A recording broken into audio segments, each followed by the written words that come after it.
casi el mismo ADN. De los cassettes al streaming, porque 30 años de diferencia dan para mucho debate.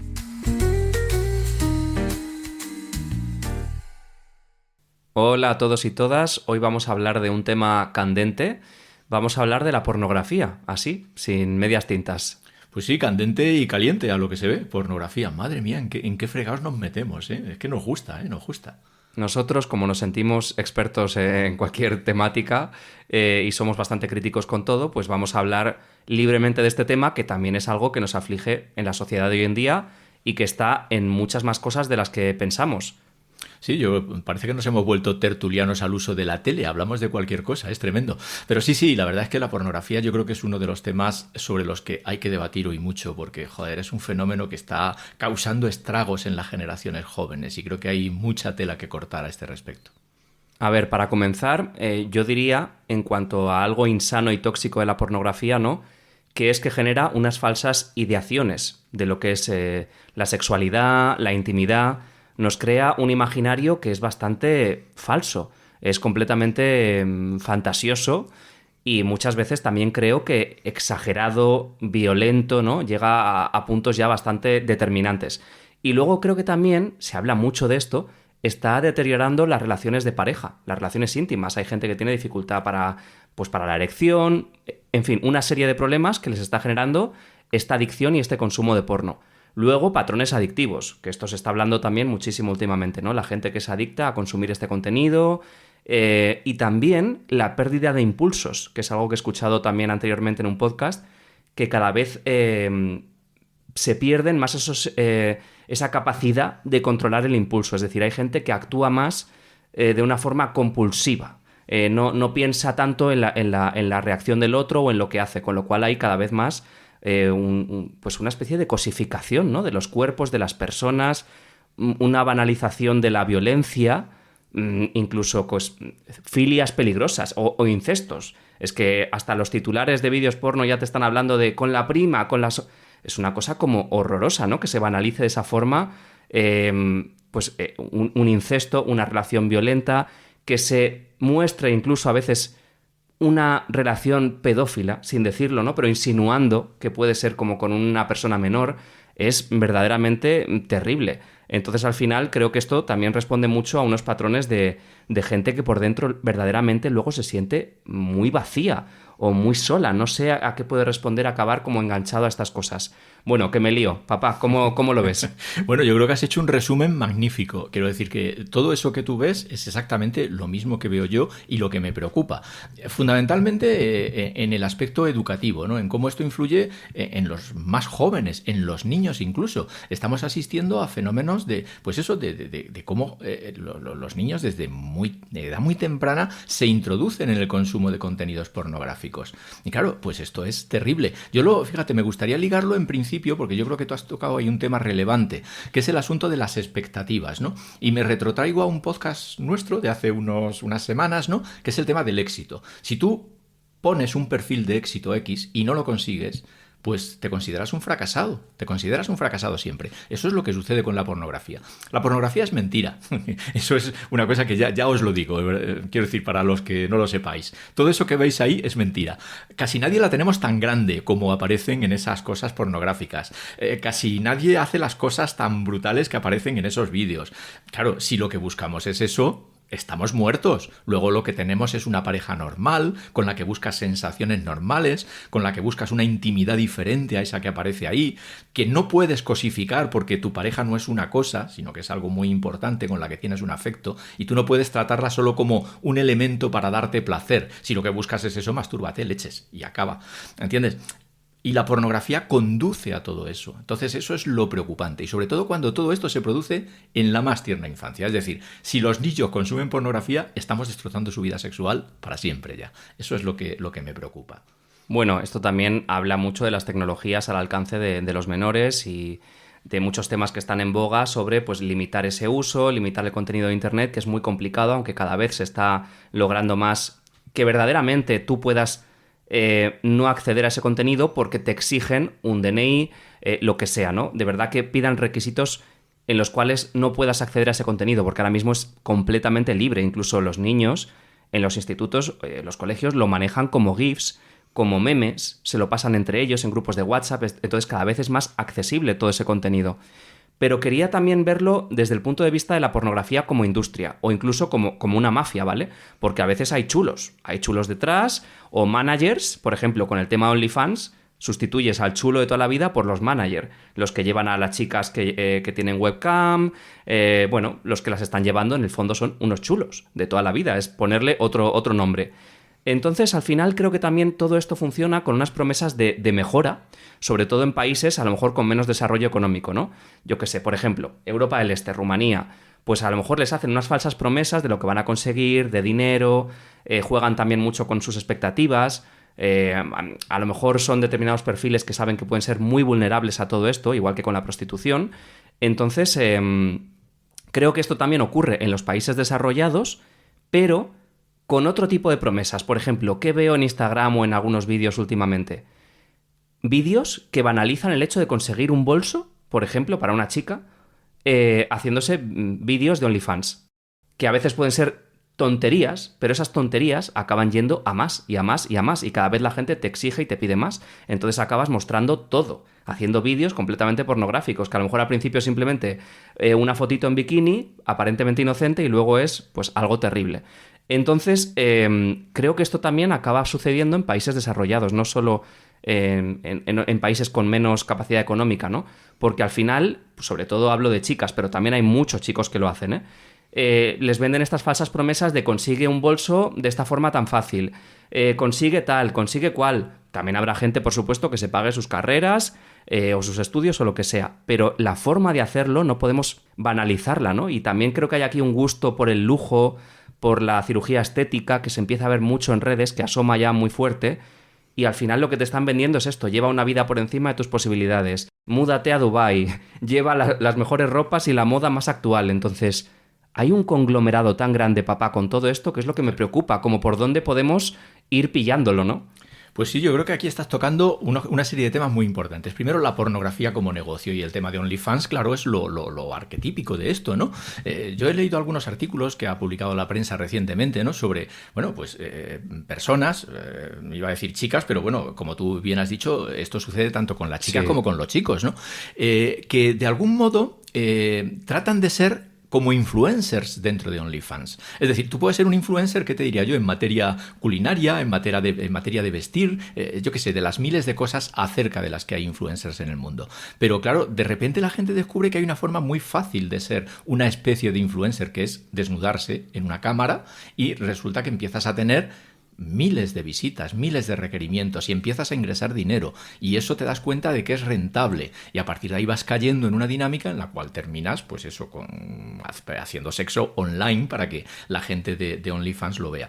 Y efectivamente eso es pues sumamente preocupante, por lo que sucede de atraer a un conjunto de personas a una actividad económica que lo que hace es sesgar su vida hacia el futuro, porque además hay una cosa que también os voy avisando ya, y es que esto dura poco, porque cuando ya cumples determinadas edades, tu físico ya como que se deteriora tanto como que el atractivo lo pierde. Entonces, claro, hay que cuidarse un poco también de eso. Vamos a ver. Por tanto, sí, hay muchas cosas ahí peligrosísimas. Y también has tocado un tema que me parece relevante, que es el asunto de la tecnología. Se ha hablado en España, ¿no?, de que se va a hacer una legislación para controlar este asunto, ¿de acuerdo?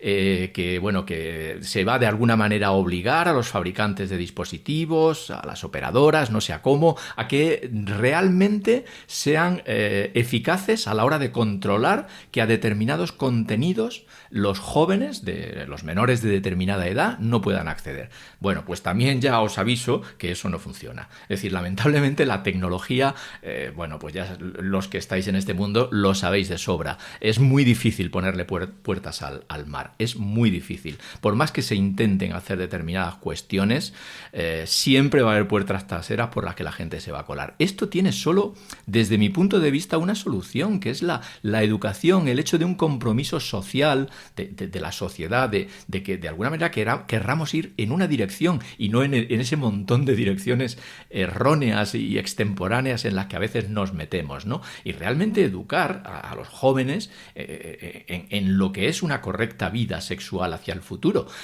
claro, todo eso lleva aparejado muchas cosas, no es solo el colegio, ojo, es lo que, bueno, ya lo hemos hablado en otros episodios, ¿no? Lo que sucede a nivel de determinados contenidos musicales, determinados tipos de música que lo que hacen es difundir, digamos, un modo de abordar al otro, esa cosificación que decíamos, ¿no? Del apartado sexual que nos trastoca la mente totalmente.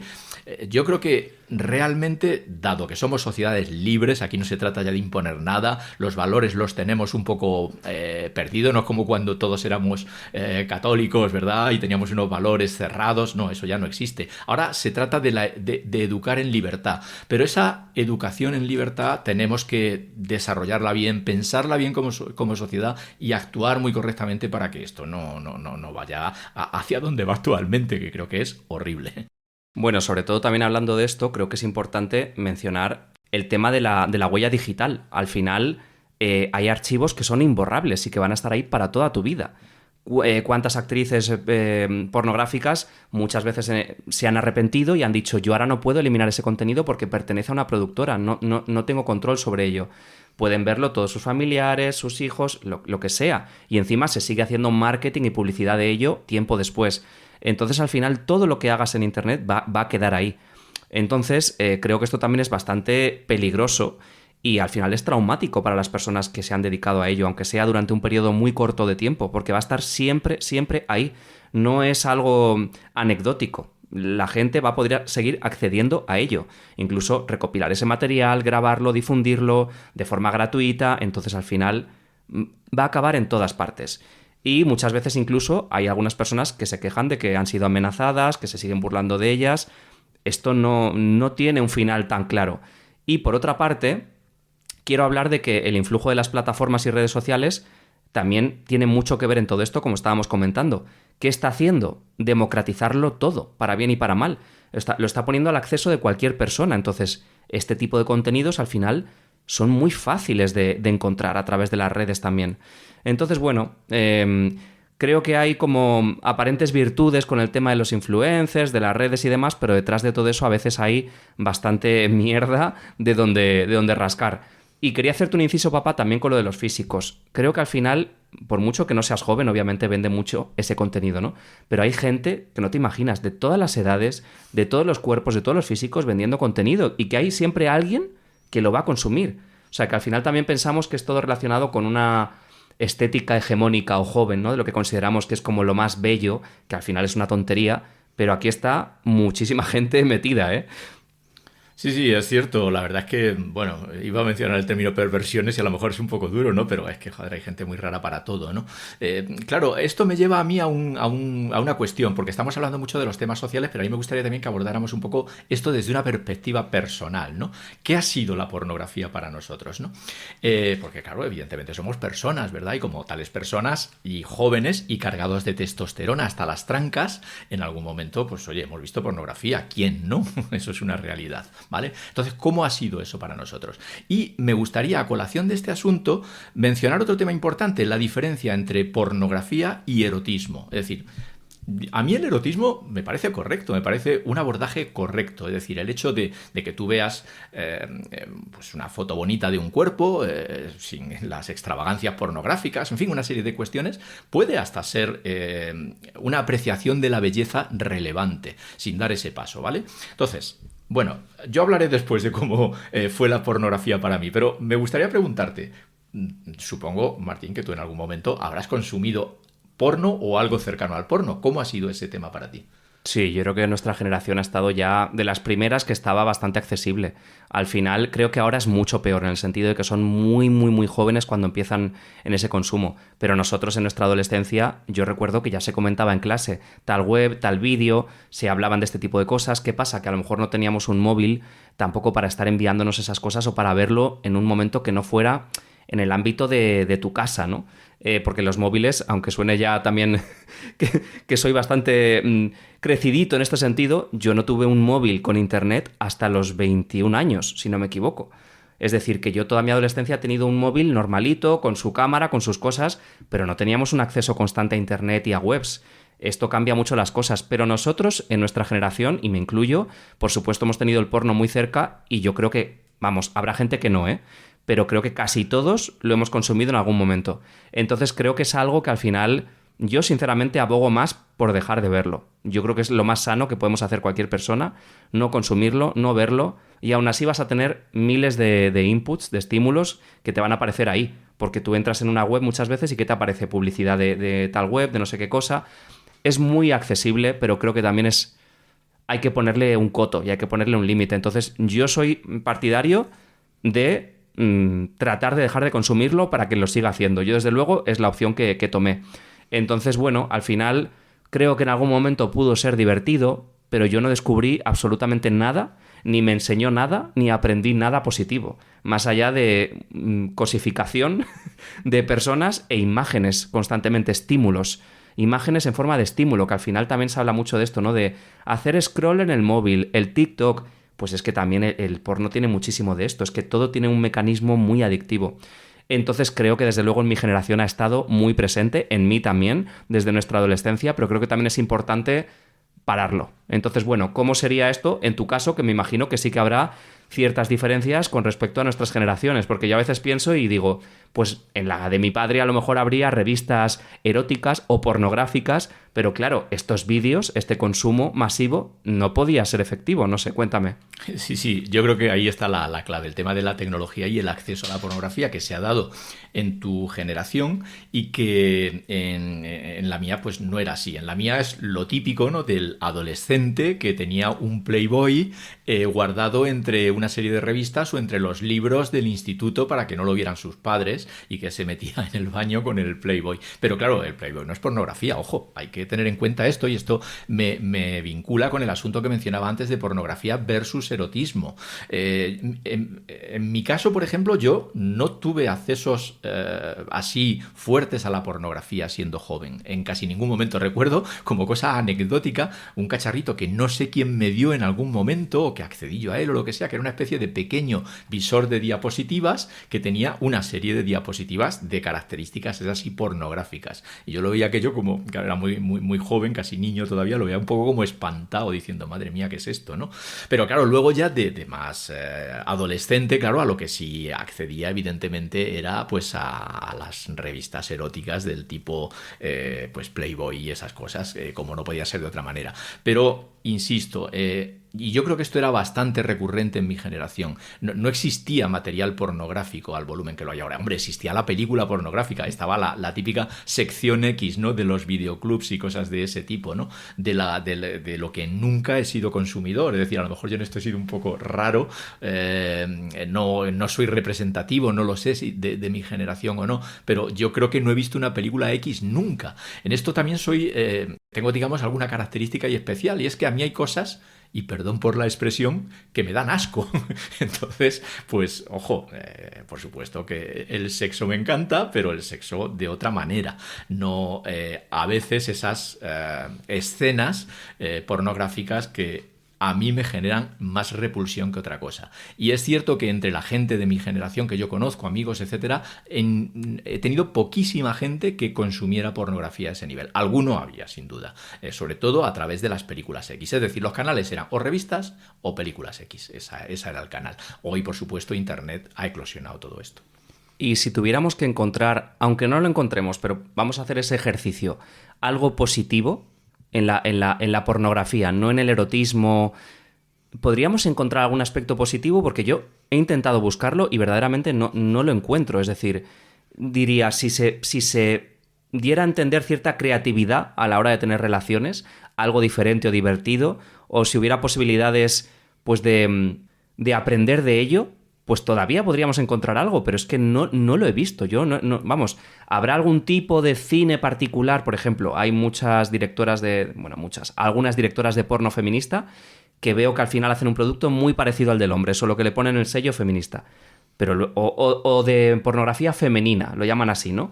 Y es a lo mejor como un cine más delicado, una imagen más sutil, mejor iluminación, más lento, pero no deja de ser lo mismo, me parece como una variante sutil de lo mismo, ¿no? Entonces al final lo veo el mismo negocio. Yo no veo la creatividad ahí, no veo el aprendizaje, no veo que se puede sacar en positivo para tú ponerlo en práctica para tus relaciones, más bien al contrario. Yo creo que te hace tus relaciones de fuera te las impide.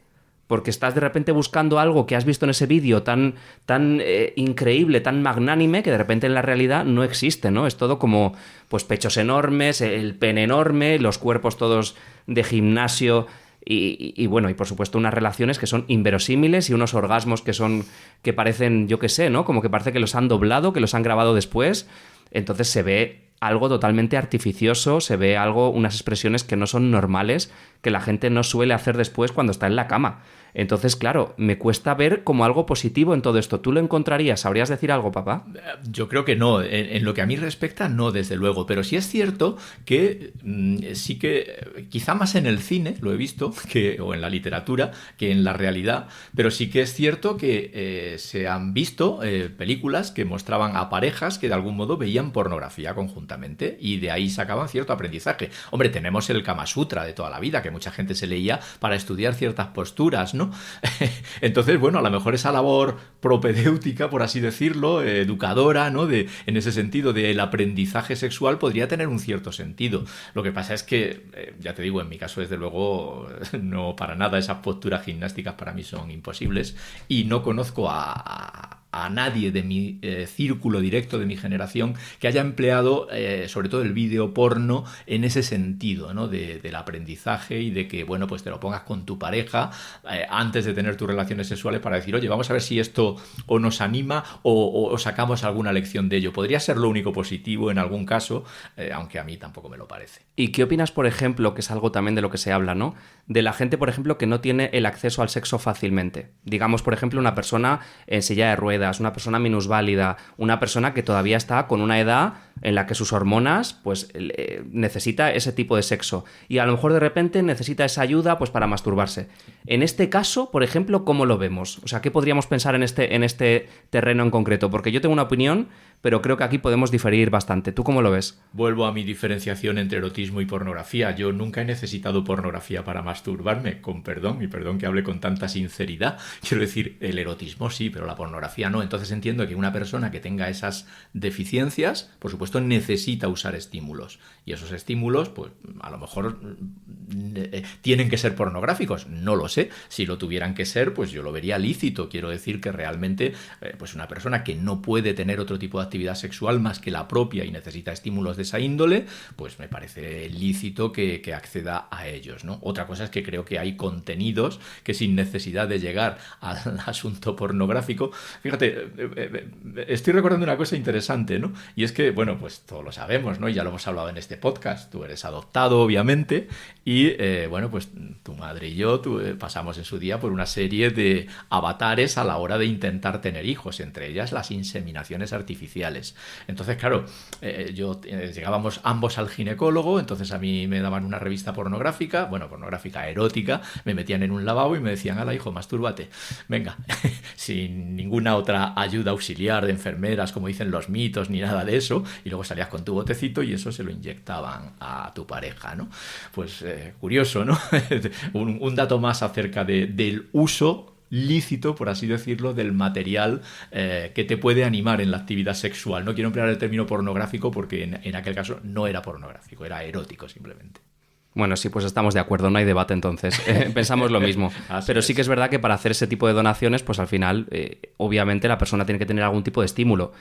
Yo siempre también pienso, lo mejor es la imaginación, al fin y al cabo, la fantasía de cada uno. Entiendo que a veces necesitas algo que se concrete de una forma más clara. Por lo que sea, estás más distraído, más estresado. Por ejemplo, pues para el tema de las donaciones que acabas de nombrar, ¿no? Pero yo creo que la imaginación es el principal motor de todo, ¿no? Es donde está el poder, la fantasía, la imaginación. Tú ya tienes una serie de imágenes en tu cabeza, creo que son suficientes como para poder jugar y para poder divertirte. Entonces, también pienso que gente que a lo mejor pues tenga estas necesidades o no tenga el acceso al sexo de una forma tan fácil, pues efectivamente puede recurrir a su imaginación o a lo mejor, como decías, papá, ciertas imágenes pues eróticas, pero claro, justificar solo el porno para satisfacer ciertos deseos, pues no, yo tampoco compro ese discurso.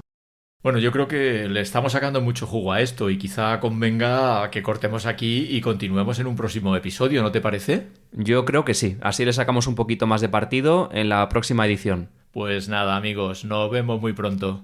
¡Hasta luego!